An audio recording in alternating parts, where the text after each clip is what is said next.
अरे ए जा हमर शादी कर गइल अब हमरा के तू भुला जाइबा। हम तोरा के भुला जाई। अरे हम तोरा के डीजे मुकेश जहिया तू चल दे वो तू दिलवा के फरवा दे। नहीं हमरा में बाटे कसूर बानी घरवा से हम मजबूर वादा कोई भुला सब जाइहा चल जाइहा हमरा से दूर। नहीं हमरा में बाटे कसूर बानी घरवा से हम मजबूर वादा कोई भुला सब जाइहा चल जाइहा हमरा से दूर। हो जाई बुझहिया दोसरा के हम तोहर के भुला देबो। हो जाई बुझहिया दोसरा के हम तोहर के भुला देबो। रही ना याद तोहर गोरी रे दिल के ऑपरेशन करा देबो। रही ना याद तोहर गोरी रे दिल के ऑपरेशन करा देबो। अरे ऐसा मत करी हे जा डीजे मुकेश देख तोहरे के अपना दिल के हम ऑपरेशन करावतनी आ तू कहत वैसन मत करियो। अरे हम अपना दिलवा के फरवाए अरे फरवाए हो। घर दूसर बसा तू ली हा जानी रोई हा गई हा जब मान करी के ससुरा में आई हा बुझला के राजा। तू नहीं बुझबू के दरद हमार बुझी हो।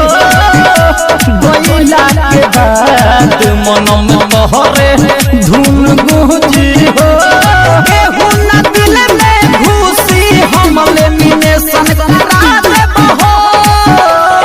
केहू ना दिल में घुसी हम लेमिनेशन करा देबो। रही ना याद तोहर गोरी रे दिल के ऑपरेशन करा देबो। रही ना याद तोहर गोरिया रे दिल के ऑपरेशन करा देबो। अरे ए जा काहे ऐसे बोला करता भले जिस मुंह रही लेकिन रूह तो तोहरे में बा।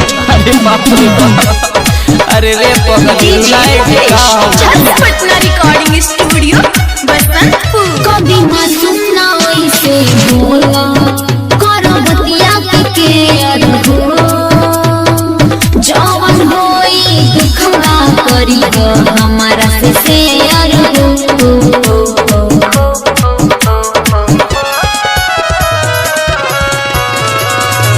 लकी राजा लभर तोहर हहुए बड़ी जीवी हो।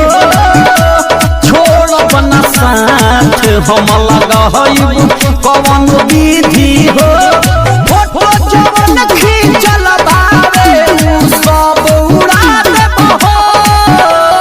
फोटो जवन खींचल बावे उ सब उड़ा देबो।